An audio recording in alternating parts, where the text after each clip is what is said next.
I remember the sound before anything else. The screech of tires. The scream that tore from my throat. And then the terrifying silence. We were on our way home from a birthday party, me and my 7-year-old, Ryan. He had insisted on wearing his superhero cape, and I'd let him. It flapped in the wind as he laughed in the back seat, recounting the magician's tricks. Until the truck ran a red light. The next hours passed in a blur of blood, beeping monitors, and blinding fluorescent lights. I was numb, watching doctors and nurses rush my baby into the OR. Emergency surgery, they said. Massive internal bleeding. I nodded like I understood, but my heart had left my body and followed Ryan behind those operating room doors. And in that chaos, I did something I shouldn't have needed to. I called my family. I called Mom first. She didn't answer. Then Dad. Voicemail. Finally, my brother, Neil, picked up. Lev? What's up? I couldn't speak for a second. Then, Ryan. He's in surgery. There was an accident. Please come. A pause. Oh. Shoot. We're kinda in the middle of something. Neil, he might die. I gasped, the words burning. I get that, I do, but we're literally unpacking the kitchen right now. You know how Mom gets with her plates. Can't leave her mid-tantrum. My blood ran cold. You're unpacking the house I bought you. Well, yeah. And it's not like you're alone. Hospitals have doctors for a reason. Liv, he hung up before I could scream. That night, I sat alone on a cold plastic chair for 12 hours. No family. No messages. Just vending machine coffee and prayers I whispered to a ceiling that didn't care. Ryan made it. Barely. But my family? That night, they died to me. Ryan was discharged after 10 days. 10 long, painful, terrifying days where I had to be mother, nurse, therapist, and protector. Not once did Mom, Dad, or Neil come visit. Not once did they check in. I could have excused the initial shock, the delay in reaching the hospital. But 10 days? 10 days of silence? I stared at my phone more times than I could count. Every buzz was a false hope. Every call that wasn't from them felt like a slap. The house I had put them in, the one I bought with my bonus and years of saving, had been my way of thanking them. Paying them back for the struggles they claimed they faced while raising me. I never expected groveling gratitude, but I didn't expect abandonment either. 2 weeks after Ryan's discharge, I was finally starting to breathe again. I had my baby home. I had learned how to manage his meds, his diet, his pain. And I had learned how to let go. I blocked their numbers. Removed myself from the joint account that I had foolishly opened for them, intended only for emergencies or household upkeep. I hired a lawyer and made it very clear, the house was in my name. They'd never asked questions. Too entitled to imagine I'd ever cut them off. Then came the morning, peaceful, quiet, the sound of cartoons playing softly as Ryan colored on the rug. Then a strong knock at the door. It was the kind of knock that said trouble. Desperation. Rage. I opened the door and found all 3 of them on my doorstep, Mom, Dad, and Neil, looking disheveled, frantic, and for the first time in my life, not in control. Olivia. Mom barked. What the hell is going on? Neil thrust a letter in my face. We're being evicted. And the joint account's empty. I looked at them, really looked, and smiled. Good morning to you too. They barged into my home without waiting for an invitation, Neil stomping in like he owned the place, Dad trailing behind with his arms crossed, and Mom already raising her voice. Where's the money, Olivia? She snapped. You can't just disappear and leave us in this mess. Ryan, startled, looked up from his coloring book. I quickly walked over, picked him up, and carried him into his room. Stay in here, sweetheart, I whispered. Keep the door closed, okay? He nodded, eyes wide. He knew something was wrong. Even at 7, he could sense the poison in the air.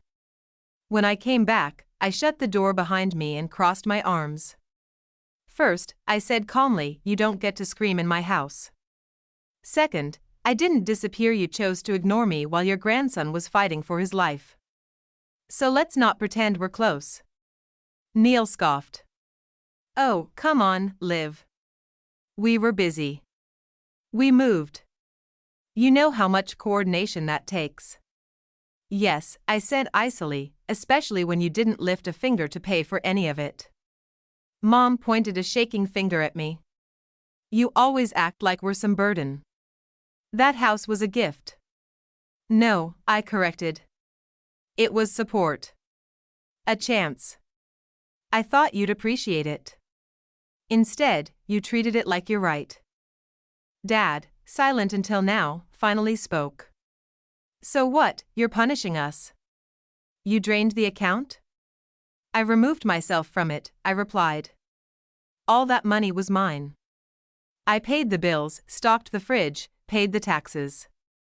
And while I was sitting in a hospital praying my son wouldn't die, you were busy arranging throw pillows. Neil muttered, so now we're homeless. No, I said. Now you're responsible. Mom's voice dropped to a snarl. We are your family, Olivia. We raised you. And I nearly died trying to please you, I snapped. You were never there for me emotionally. And when I needed you the most, when my child was in danger, you chose plates over people. The room fell silent. Then, coldly, I added, so, I chose me. I chose my son. And you? You don't get to be in our lives anymore. They stood there, blinking like I had slapped each of them across the face.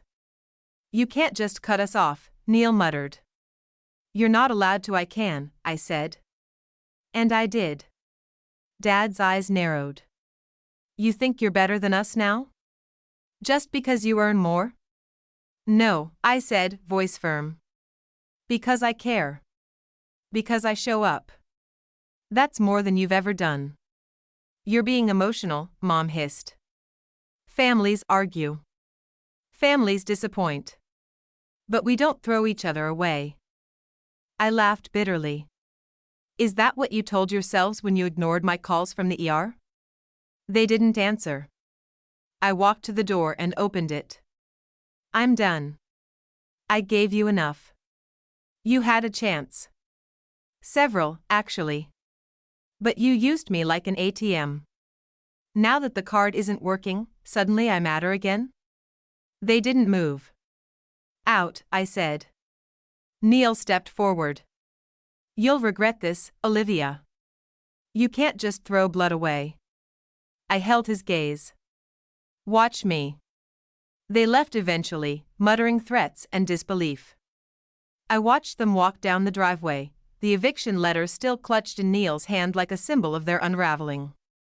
For the first time in a long time, I closed the door and felt peace. Not because it was over, but because I had finally drawn the line. The silence didn't last long. A week after I turned them away, the whispers started. At Ryan's school, another parent I barely knew approached me with a concerned smile. Hey, I heard your folks are going through something? Must be hard. My prayers are with you. My stomach sank. Sorry, how do you know about that? She blinked. Oh, well. Your mom posted something on Facebook. I just assumed. I didn't even let her finish. I opened the app and there it was, Mom's post, we gave everything to raise our daughter. After all the sacrifices we made for her and her child, she's left us on the streets. Parents don't deserve this kind of betrayal. Please keep us in your prayers as we face eviction and homelessness. #family should matter, #heartbroken. I read it 3 times before throwing my phone across the sofa. They weren't ashamed, they were building a pity campaign. And the comments? Dozens of so sorry, auntie, and kids these days have no respect, and shame on her. I didn't reply. I didn't post my side. I wasn't going to air my trauma in comment threads. But what stung the most? Some of my friends had liked the post. They didn't know the truth. They didn't ask. That night, I sat with Ryan while he slept, stroking his hair gently. His little chest rose and fell, a miracle I'd fought for alone. And I knew I had to protect this peace. Even if it meant becoming the villain in their story. 2 days later, the last place I expected to see them was at my office. It was lunchtime, and I was walking back in from grabbing a coffee when I saw Neil standing near the receptionist's desk. He spotted me and beelined toward me. "Olivia, please," he said too loudly. "We need to talk." Heads turned. Whispers. Eyes on me. I froze. "What the hell are you doing here? You've destroyed our lives." He hissed, then added louder, "You can't just leave your family homeless." I stepped closer and spoke low and slow. "Leave. Now. Or I call security." He smirked. "You wouldn't want your coworkers knowing you dumped your parents on the street." "Oh, I'd love for them to know the whole story," I shot back. "How my son nearly died and you all ghosted us while settling into the house I bought. Shall I print out the hospital report?" His expression wavered. My manager walked over then, clearly sensing tension. "Everything all right here?" I didn't blink. "Yes. Just someone who no longer belongs in my life trying to cause a scene." "Neil, leave. This is harassment." Neil didn't move at first, but the manager's presence made him retreat. He muttered something under his breath and stormed out. I apologized to my boss. I hated scenes. But she surprised me. "You handled that with a lot of grace," she said. "And for what it's worth, I've read your work. You don't owe anyone access to your life." That small moment of support? It stayed with me. Because I had spent so long trying to be enough for people who only took. Now, I was learning to be enough for myself. Another week passed. I thought they'd crawl back into their corner. But they didn't. Instead, they doubled down. Now Mom was making videos, yes, actual selfie videos, crying into the camera about how her daughter was cold, manipulative, and had cut them off without a word. They went viral in their little online community of extended relatives, nosy aunties, and long-lost uncles who never once remembered my birthday but were now sending me DMs like, "Olivia, this isn't how we treat parents. I always knew you were selfish. You should be ashamed." But what my parents didn't expect was receipts. I had kept everything. Call logs. Hospital reports. Screenshots of unanswered messages. Photos of Ryan post-surgery. Bank statements showing how much I'd poured into their lives for years. And I wasn't planning to go public. I wasn't that kind of person. But then one of Mom's followers tagged my workplace account and said, "How do you employ someone like this?" That crossed a line. I took a breath, opened Instagram, and finally posted, "My son almost died 3 weeks ago. While he was in surgery, I called my family. They didn't come. They were busy decorating the new house I bought for them. I have not abandoned my parents. I stopped allowing myself and my child to be emotionally, financially, and psychologically used." That's not cruelty, it's survival. Before you judge someone's silence, ask what kind of screaming preceded it. Then I attached the screenshot of the hospital admission timestamp and the "we're too busy unpacking" text from Neil. Within hours, the tide turned. People who had judged me messaged apologies. Others began commenting on Mom's videos. "Where were you when Ryan was in the hospital? Tell the full story." The account was deleted by morning. After that, things quieted down. For a few days. Then one evening, while Ryan napped, my doorbell rang. I froze. But it wasn't them. It was Tara, my cousin from Dad's side. Someone I hadn't seen in years. Hey, she said softly, holding a folder. Tara? What are you? She bit her lip. I saw the mess online. And I thought it was time you knew something. She handed me the folder. Inside were photocopies of emails and legal documents, some from years ago. What is this? She looked uncomfortable. Your parents. They've been playing this game longer than you think. Turns out, years ago, my parents had tried to claim dependency on my earnings for tax benefits. Illegally. They had listed me as a provider while taking loans under my name, but small ones. Ones they could manage without alerting me. Tara's dad, who used to work in finance, had noticed and warned them. That's when the trail stopped. But now, with them facing eviction, Tara feared they might try again or worse. You needed to know. She said quietly. They've done this before. Not just to you. To others in the family too. I felt sick. All the years I thought I was helping out of love. I'd been used. This wasn't just entitlement. This was manipulation rooted in strategy. I thanked Tara and hugged her. You didn't have to get involved. She smiled faintly. I didn't. But Ryan deserves better than the lies we grew up with. As she left, I held the folder tight. My past wasn't just about cutting off the toxicity, it was about protecting the future. And now, I had proof. I didn't want revenge. I wanted peace. But peace meant setting boundaries, and this time, legally. I met with my lawyer and handed over the folder Tara had brought. He reviewed it carefully, nodding grimly.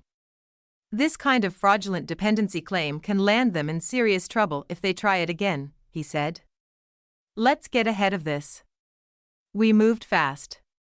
Within a week, we'd sent cease and desist letters to my parents and Neil, clearly stating that they were not authorized to use my name, income, or information in any capacity, and that further harassment would result in legal consequences. Then I changed all my financial details. New accounts. New phone number. Complete digital firewall. It wasn't a reaction, it was a reclamation. A week later, Neil showed up at my doorstep one last time.